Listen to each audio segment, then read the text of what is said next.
एसएलपीए आप करेंगे तो केस में विलंबता होगा। एक और चीज़ याद रखिए, आप जितना ज़्यादा एसएलपीए करेंगे, जो प्रोसेस होता है स्पेशली पिटीशन का, फाइल होगा, ठीक है, डिफेक्ट फ्री होगा, फिर आइए एसएलपीए नंबर मिलेगा, उस एसएलपीए नंबर को बाकी केसेस के साथ कनेक्ट किया जाएगा।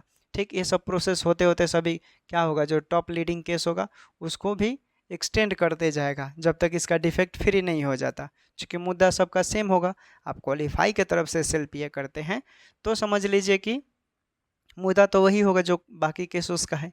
हाँ, अलग मुद्दा रहता, अलग मुद्दा तब रहता जब आपके पास फ्रेश केस रहता। ठीक है, और एक और चीज़ बताएंगे, सुप्रीम कोर्ट में वही लोग उनका नाम जुड़ सकता है जो पटना हाई कोर्ट में पिटिशनर बने हैं। ठीक है, अरे गहरे लोग, कोई मतलब ऐसे जो हैं वो नॉर्मल आदमी पिटिशनर सुप्रीम कोर्ट में नहीं बन सकते हैं।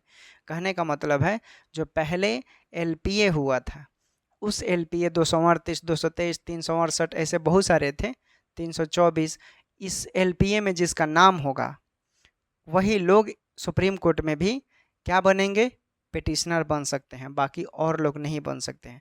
चूँकि यहाँ एक चीज़ है कि नियमावली है, बाकी और चीज़ कोई नहीं है।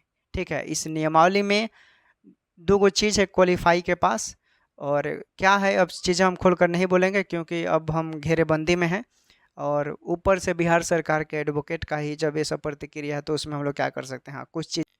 जय हिंद, नमस्कार, स्वागत है आपके अपने यूट्यूब चैनल स्टैंड बीपीएससी में। मैं आपका दोस्त भाई आ चुके हैं एक नए अपडेट लेकर। अपडेट ये है कि दोस्तों कई ऐसे मेरे पास मैसेज कॉल आए थे, ठीक है, और वीडियो मुझे शूट करना पड़ रहा है, ठीक है, स्पेशल अवेयरनेस को लेकर है, और वीडियो पूरा देखिएगा। आपको मालूम है कि 13 सितंबर को सुनवाई है, ठीक है, और 13 सितंबर को लेकर कई लोग बोल रहे हैं कि जो केस है वो क्या हो जाएगा, फाइनल उस दिन हो जाएगा। ठीक है, लेकिन हम एविडेंस के तौर पे मैंने बोला कि कई ऐसे एडवोकेट हैं जिनके मुताबिक इस केस में सिर्फ एक ही एडवोकेट नहीं लगे हैं, लगभग 10 से 12 एडवोकेट ऐसे हैं जो इस केस को स्टडी कर रहे हैं और लड़ रहे हैं वास्तविकता रूप से। तो सच्चाई उनके अनुरूप जो दिए गए वक्तव्य थे, जो कथन थे, वो मैंने आपके सामने प्रस्तुत भी किया था पिछले वीडियो में, लेकिन इस वीडियो में और कुछ बातें क्लियर करना है।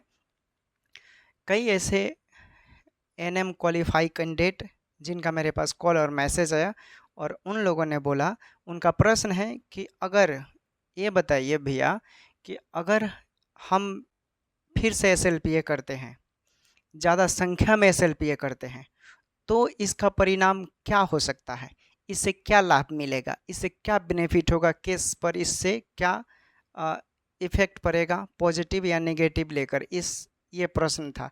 तो पहले इस प्रश्न का हम उत्तर दे देते हैं। दोस्तों, बहुत सारे वीडियो में मैंने एक बात बोला था कि केस का हार और जीत का फैसला जो मेन केस होता है उसी से फैसला तय होती है, यानी टॉप लीडिंग केस। आप देखिएगा, टॉप लीडिंग जो केस है, पहले सुनवाई का डेट जो था, टेंटेटिव डेट था, वो 17 सितंबर दिखा रहा था।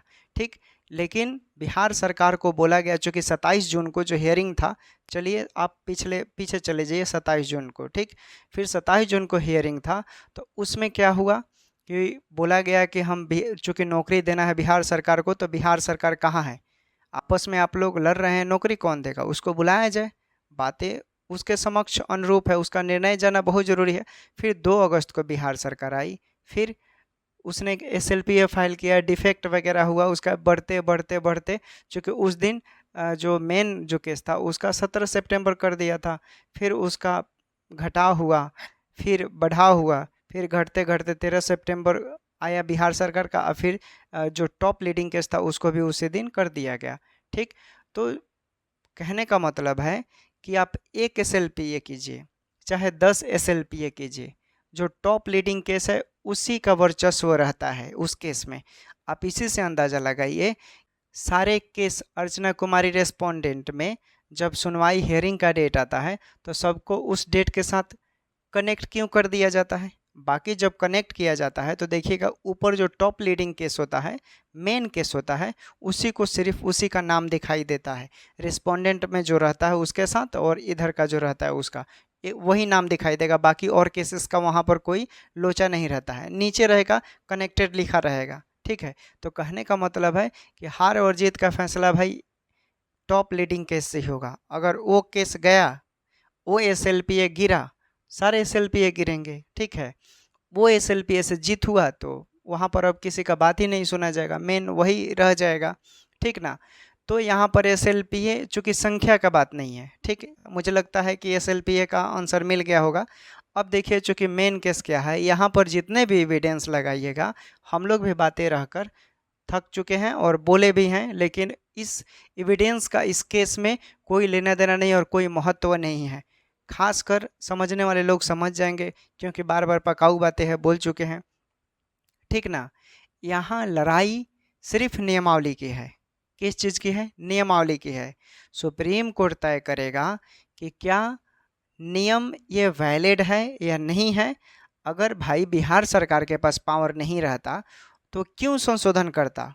बिहार सरकार को आखिर पावर दिया गया है मेजोरिटी के लिए, जनसमूह के लिए, तभी वो कहीं कहीं संशोधन करता है। उसके पास हक और अधिकार है तभी ना। तो सुप्रीम कोर्ट ये तय करेगा ना कि स्टेजेस क्या होना चाहिए, पहले होगा, बीच में होगा या बाद में होगा, ये तय वो करेगा। बाकी यहाँ पर कोई लोचा ही नहीं है। ठीक है, और एक और चीज़ कहना चाहेंगे कि जितने भी सुप्रीम कोर्ट का जजमेंट आया है उसमें एग्ज़ाम बेसिस का समर्थन ज़्यादा मिला है। चाहे आप 2024 का जितने सुप्रीम कोर्ट का जजमेंट आए हैं उसमें आप उठा कर देखिए, सब में समर्थन मिला है एग्ज़ाम बेसिस वालों का। तो यहाँ पर एक पॉजिटिविटी है, यहाँ पर जीतने की संभावनाएं है। ठीक है, हाँ, एक और चीज़ है, यहाँ पर बीच का रास्ता भी निकलेगा।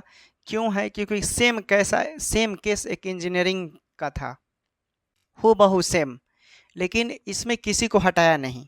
ठीक है ना, सीटों की संख्या वहाँ भी अच्छी खासी थी, वहाँ और भी केस तो बच ही गए, सीट बच ही गए 2000 के लगभग में। तो फ्रेशर को भी मिला और जो पहले से कार्यरत हैं उनको भी, चूँकि वहाँ भी नियमावली को लेकर टारगेट थी, तो दोनों लोगों को रखा गया है। अभी हालांकि वो क्लियर नहीं हुआ है, लेकिन जजमेंट क्लियर हो गया है। तो यहाँ भी बीच का रास्ता एक और है, संभावनाएं व्यक्त कर सकते हैं कि ये सब चीज़ें हैं। ठीक, बीच का रास्ता निकलेगा। बाकी नियमावली की लड़ाई में कौन सा नियम वैलिड होगा, 2023 का नियम वैलिड होगा या 2018 का नियम वैलिड होगा, ये फैसला सुप्रीम कोर्ट तय करेगा। ठीक है ना, हार और जीत का फैसला, चूँकि आपको मालूम होगा कि पटना हाई कोर्ट में भी 2 बार कॉन्टेक्ट बेसिस का जीत मिला और क्वालिफाई का हार। क्यों? क्योंकि वहाँ पर सिर्फ लेटर पेटेंट अपील का बात किया गया था, फ्रेश केस नहीं हुआ था। लेटर पेटेंट अपील में ही था कि आप सिर्फ जांच पड़ताल कर सकते हैं कि क्या ये संवैधानिक अनुरूप है, संविधान के खंडपीठ के दायरे में है, बस यही। फ्रेश केस हुआ रहता, ठीक है ना, नया मुद्दा रहता, एग्ज़ाम बेसिस का रहता, सिलेक्शन प्रोसेस की बात रहती, तो वो ठीक रहता। लेकिन बिहार सरकार ने इसको क्या किया, रीओपन की, जैसे बात होता है कि दोबारा एक बार फिर से जांच किया जाए क्या ये सही है या मान्य है, इतना ही। ठीक, तो सुप्रीम कोर्ट में एक चीज़ है, चूँकि नियमावली की लड़ाई है, तो नियमावली की लड़ाई में नियम देखा जाएगा कि एग्ज़ाम का बेसिस का सही है या मार्क्स का जो समर्थन करता है 2018, इसी चीज़ की लड़ाई है। हाँ, इसमें आपके पास कुछ ऐसे एविडेंस है जो कुछ हद तक ही सीमित रहेंगे। ठीक है ना, जिसको निश्चित बोलिए, फिक्सेस बोलिए, बाकी सब यहाँ पर अनुरूप नहीं है। जैसे राजस्थान का भी फैसला दिया सुप्रीम कोर्ट राजस्थान को लेकर, उसमें रिजर्वेशन की बात थी। ठीक, लेकिन वहाँ भी एग्ज़ाम बेसिस का बात था। ठीक है ना, कि वैसे स्टूडेंट जो फेल हो जाते हैं, आप कहाँ से चैलेंज करेंगे? तो यहाँ भी एक चीज़ है कि देखिए, कॉन्टेक्ट बेसिस वाले जो नोटिस निकला हुआ था, उस नोटिस में इन लोगों ने नोटिस को चैलेंज नहीं किया, एग्ज़ाम में बैठा, पार्टिसिपेट किया, लोग फेल हो गए।